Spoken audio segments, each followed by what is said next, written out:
Hello बच्चों, आप कैसे हो? उम्मीद है कि आप अच्छे होंगे। तो बच्चों, हम आज आपके लिए इस वीडियो में पृष्ठीय क्षेत्रफल और आयतन सरफेस एरियाज एंड वॉल्यूम्स के पार्ट 10 को लेके आए हैं, जो कि आप लोगों के लिए बहुत ही महत्वपूर्ण प्रश्न है। तो आज का पहला प्रश्न है बच्चों, 5 सेंटीमीटर बच्चों आज का पहला प्रश्न है, 5 सेंटीमीटर किनारे वाले एक घन को 1 सेंटीमीटर किनारे वाले कितने घनों में विभक्त किया जा सकता है? ए में 5 सेंटीमीटर, बी में 15 सेंटीमीटर, सी में 25 सेंटीमीटर और डी में 125 सेंटीमीटर। तो बच्चों इसे सॉल्व करेंगे। आपको मांग क्या रहा है? घनों की संख्या। तो घनों की संख्या बराबर होता है, घनों की संख्या बराबर यहाँ हो जाएगा बड़े घन का आयतन बट्टे छोटे घन का आयतन। बच्चों, बड़े घन का आयतन 5 सेंटीमीटर का क्यूब बट्टे छोटे घन का आयतन 1 सेंटीमीटर का क्यूब। चूँकि आप जानते हैं कि घन का आयतन मतलब भुजा क्यूब होता है, अर्थात यहाँ ए क्यूब A1 क्यूब बट्टे A2 क्यूब आप लिख सकते हैं। बड़े घन का भुजा A1 मान लिया हूँ, छोटे घन का भुजा A2 क्यूब मान लिया हूँ। तो इस तरह से लिख दिया। 5 सेंटीमीटर क्यूब का अर्थ किया 5 into 5 into 5 by 1 into 1 into 1, 125 बट्टे 1 अर्थात 125। 125 में 1 से डिवाइड करेंगे तो बच्चों आएगा आपको 125, इसलिए 1 का आंसर हो जाएगा बच्चों option number D. Next question है बच्चों, क्वेश्चन नंबर 2। 3 सेंटीमीटर भुजा वाले घन को पिघलाकर एक घन बनाया जाता है, तो उस घन की भुजा क्या है? घन की भुजा मांग रहा है। तो ए में 5 सेंटीमीटर, बी में 6 सेंटीमीटर, सी में 7 सेंटीमीटर और डी में 9 सेंटीमीटर। बच्चों कह रहा है 8 घनों का आयतन। सबसे पहले 8 घनों का आयतन निकालिए। 8 घनों का आयतन बराबर 8 गुना ए क्यूब हो जाएगा बच्चों, अर्थात 8 ये ए क्यूब बराबर आप लिख सकते, ए क्यूब बराबर यहाँ लिख सकते हैं बच्चों 8 गुना आयतन मान लेते हैं ए क्यूब, 8 गुना ए क्यूब। ए क्यूब बराबर है आपको 3 का क्यूब। आयतन बच्चों ए क्यूब होता है, तो ए क्यूब मान लिए इसका आयतन को, घनों का 8 घनों के आयतन को ए क्यूब ही मान लिए। ए क्यूब बराबर 8 गुना 3 का 3 सेंटीमीटर का क्यूब। 8 को 2 गुना 2 गुना 2 लिख सकते हैं। 3 का क्यूब को 3 गुना 3 गुना 3 लिख सकते हैं। ये ए क्यूब बराबर हुआ। देयरफॉर ए बराबर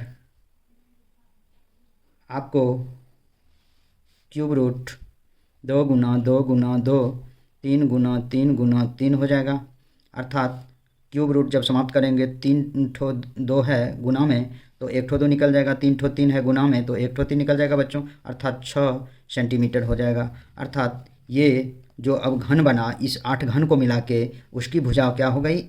6 सेंटीमीटर बच्चों, अर्थात 2 का आंसर ऑप्शन नंबर बी होगा। नेक्स्ट क्वेश्चन है बच्चों, क्वेश्चन नंबर 3। किसी घन का प्रत्येक किनारा को तिगुना सॉरी बच्चों एक बार फिर से सुन लें। किसी घन का प्रत्येक किनारा को तिगुना हो जाने पर कुल पृष्ठ कितना गुना बढ़ जाएगा? ए में 3 गुना, बी में 6 गुना, सी में 9 गुना, डी में 12 गुना। बच्चों माना कि घन का किनारा, माना कि घन का किनारा बराबर ए क्यूब अर्थात भुजा क्यूब। नया घन का किनारा, नया सॉरी बच्चों ए क्यूब नहीं ए मानते हैं, और इस घन का आयतन हो जाएगा बच्चों, आयतन नहीं ये पृष्ठ क्षेत्रफल मांग रहा है। अच्छा बच्चों पहले मान लीजिए नया घन का किनारा बराबर 3a, तो हो जाएगा पुराना घन का पृष्ठ क्षेत्रफल, पुराना घन का कुल पृष्ठ क्षेत्रफल बराबर 6 गुना भुजा स्क्वायर, अर्थात 6 गुना ए स्क्वायर, 6a स्क्वायर हो जाएगा। नया घन का कुल पृष्ठ क्षेत्रफल बराबर 6 गुना भुजा स्क्वायर, अर्थात 6 गुना 3a का स्क्वायर। किनारा और भुजा एक ही होता है बच्चों, इसलिए भुजा स्क्वायर मान लिए हैं, अर्थात ये 6 इंटू 9 इंटू ए स्क्वायर, अर्थात 9 इंटू 6a² लिख सकते हैं। पहले घन कितना था बच्चों, पहला घन कितना था 6a²। 6a का ये नया वाला घन कितना गुना हो गया, 9 गुना हो गया बच्चों, क्योंकि 6a² के बाद ये गुना में 9 है, इसीलिए 3 का आंसर हो जाएगा बच्चों ऑप्शन नंबर सी। 4 नंबर प्रश्न है, दो घनों के आयतनों का अनुपात 1:64 है, तो उनके संपूर्ण पृष्ठ क्षेत्रफल का अनुपात क्या होगा बच्चों। ए में 1:4, बी में 1:16, सी में 1:18 और डी में 1:20। तो बच्चों घनों के आयतनों का अनुपात 1:64 दिया हुआ है। तो मान लेते हैं घनों की भुजा A1 और A2 है। तो पहले घनों के आयतन का अनुपात बराबर A1 का क्यूब बाय A2 का क्यूब, अर्थात A1 बाय A2 का होल क्यूब भी इसे लिख सकते हैं बच्चों। A1 बाय A2 का होल क्यूब बराबर 1/64, क्योंकि आप जानते हैं कि आपको इसका अनुपात दिया है 1:64। तो A1 by A2 is equal to √1/64 is equal to √1/4 into 4 sorry बच्चों ये क्यूब था तो क्यूब रूट हो जाएगा, यहाँ भी क्यूब रूट होगा, अर्थात यहाँ हो जाएगा इसका 1/4 A1 बट्टे A2। एक भुजा आपको 1 हो गया, दूसरी भुजा आपको 4 हो गया। अब आपको मांग क्या रहा है, घनों का संपूर्ण पृष्ठ का क्षेत्रफल का अनुपात। घनों के संपूर्ण पृष्ठ क्षेत्रफल का अनुपात बराबर 6a1 का स्क्वायर बट्टे 6a2 का स्क्वायर। 6 काट सकते हैं बच्चों, a1 बट्टे a2 का स्क्वायर लिख सकते हैं। a1 आया 1/4 तो 1/4 का आप स्क्वायर लिख सकते हैं, तो 1/16 होगा, अर्थात इसको 1:16 लिख सकते हैं बच्चों, अर्थात आपका आंसर हो जाएगा 4 का ऑप्शन नंबर बी। 5वां प्रश्न दिया हुआ है बच्चों, 3 घन जिनकी भुजाएं क्रमशः 3, 4 और 5 cm हैं को पिघलाकर एक घन बनाया जाता है, तो नए घन की भुजाएं क्या होगी। ए में 6 सेंटीमीटर, बी में 8 सेंटीमीटर, सी में 10 सेंटीमीटर और डी में 11 सेंटीमीटर। तीनों घनों का कुल आयतन, अर्थात ए मान लेते हैं, A1 plus A2 plus A3 सब का क्यूब, अर्थात A1 का मान आपको दिया हुआ 3 का क्यूब प्लस 4 का क्यूब प्लस 5 का क्यूब, 27 प्लस 64 प्लस 125, इसे जब जोड़ेंगे तो यह 216 सेंटीमीटर क्यूब होगा बच्चों। ये ए क्यूब हो गया आपको बच्चों, आयतन होता है अर्थात ए क्यूब, इसको मान लिए ए क्यूब बराबर इतना हो गया। देयरफॉर ए इजकल टू क्यूब रूट 216, और इस 216 का जब निकालेंगे तो क्यूब 6 इंटू 6 अर्थात 6 cm हो जाएगा। ए बराबर इसकी भुजा हो जाएगी आपको 6 cm।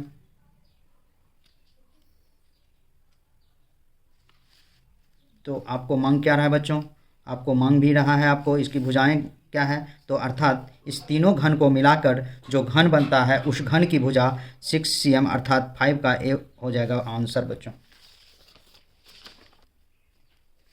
नेक्स्ट प्रश्न है बच्चों, प्रश्न नंबर 6, यदि किसी घन के विकर्ण की लंबाई 6√3 cm है तो इसके संपूर्ण पृष्ठ का क्षेत्रफल क्या होगा। ए में 108 सेंटीमीटर स्क्वायर, बी में 144 सेंटीमीटर स्क्वायर, सी में 180 सेंटीमीटर स्क्वायर और डी में 216 सेंटीमीटर स्क्वायर।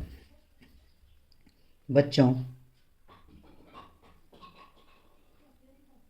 आप जानते हैं घन का विकर्ण बराबर √3a होता है, अर्थात √3 गुना भुजा होता है, और √3a बराबर आपको 6√3 सेंटीमीटर दिया हुआ है। यहाँ से भुजा निकालेंगे, a बराबर 6√3 बाय √3 कट गया, a बराबर 6 cm।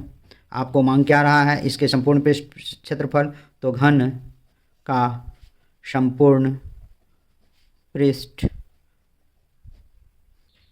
क्षेत्रफल बराबर 6a², 6 गुना भुजा स्क्वायर होता है, 6 गुना 6 का स्क्वायर, तो 6 गुना 36 बराबर 216 सेंटीमीटर स्क्वायर आंसर होगा बच्चों, अर्थात आपका अर्थात बच्चों इस प्रश्न का उत्तर हो जाएगा ऑप्शन नंबर डी। यदि किसी घन के विकर्ण की लंबाई 6√3 सेंटीमीटर है तो इसके संपूर्ण पृष्ठ का क्षेत्रफल क्या होगा? तो इसका आंसर हो जाएगा बच्चों ऑप्शन नंबर डी। नेक्स्ट प्रश्न है बच्चों, प्रश्न नंबर 7 दिया है, यदि किसी घन का आयतन 125 सेंटीमीटर क्यूब है तो घन का किनारा एवं घन के विकर्ण का अनुपात क्या है? ए में 1:√3, बी में 5:√3, सी में 15:√3 और डी में 25:√3। बच्चों आप जानते हैं घन का आयतन बराबर भुजा क्यूब, ए क्यूब बराबर 125, देयरफॉर ए इक्वल टू क्यूब रूट 125 होगा बच्चों, अर्थात 5 सेंटीमीटर होगा। ए बराबर आपको क्या कह रहा है कि घन का किनारा यही हो गया, किनारा और भुजा एक ही होता है बच्चों, अर्थात किनारा 5 सेंटीमीटर हो गया। और घन का विकर्ण अभी तुरंत मैं बताया हूँ, घन का विकर्ण बराबर √3a, अर्थात √3 गुना भुजा, अर्थात √3 गुना 5, अर्थात इसको लिख सकते हैं 5√3 सेंटीमीटर। अब आपको क्या मांग रहा है?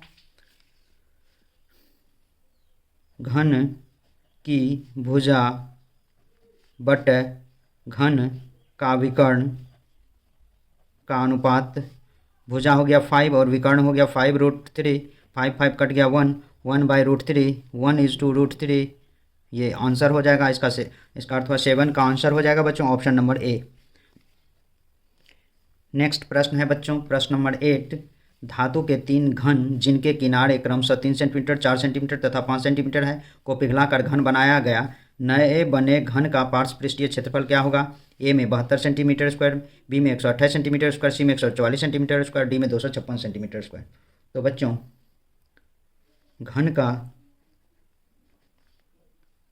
घनों का कुल आयतन, पहले आयतन निकाल दें, अर्थात ए क्यूब बराबर आपको भुजा दिया हुआ है 3 का क्यूब प्लस 4 का क्यूब प्लस 5 का क्यूब, 27 प्लस 64 प्लस 125 हो जाएगा बच्चों, अर्थात 216। ए क्यूब बराबर देयरफॉर ए इक्वल टू क्यूब रूट 216 होगा, अर्थात ये 6 हो जाएगा, भुजा हो गया 6। अब घन का पार्श्व पृष्ठीय क्षेत्रफल होता है बच्चों, घन का पार्श्व पृष्ठीय क्षेत्रफल बराबर 4a² अर्थात 4 गुना भुजा, 4a² अर्थात 4 गुना भुजा स्क्वायर कह सकते हैं बच्चों। तो 4 गुना 6 का स्क्वायर अर्थात 4 गुना 36 बराबर 144 सेंटीमीटर स्क्वायर आंसर होगा बच्चों, अर्थात आपको 8 का आंसर हो जाएगा ऑप्शन नंबर सी।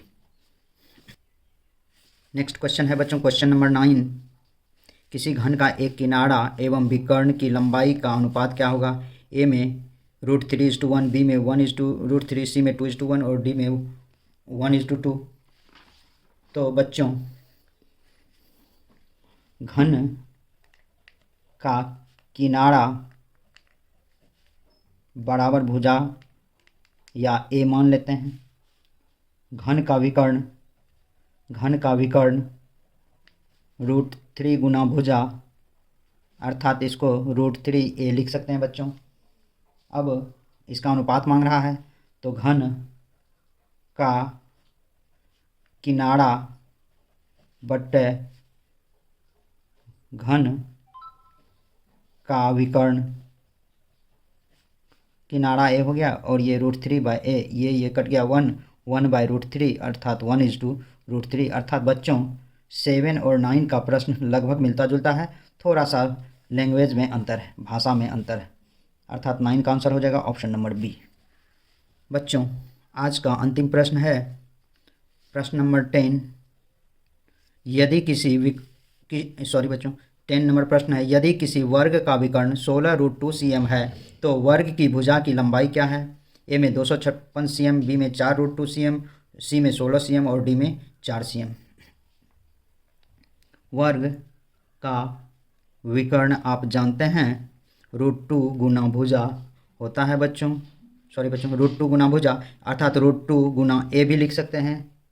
तो √2a का मान दिया हुआ है 16√2, इस विकर्ण का मान 16√2 दिया हुआ है, देयरफॉर a इक्वल टू 16√2 बट्टे √2 लिख सकते हैं। √2 से √2 काट सकते हैं बच्चों। A = 16 cm, अर्थात आपको इसकी भुजा निकल गई, क्योंकि A को माने हैं भुजा, तो भुजा बराबर आपको 16 cm आंसर प्राप्त हो गया, अर्थात 10 का आंसर ऑप्शन नंबर सी होगा।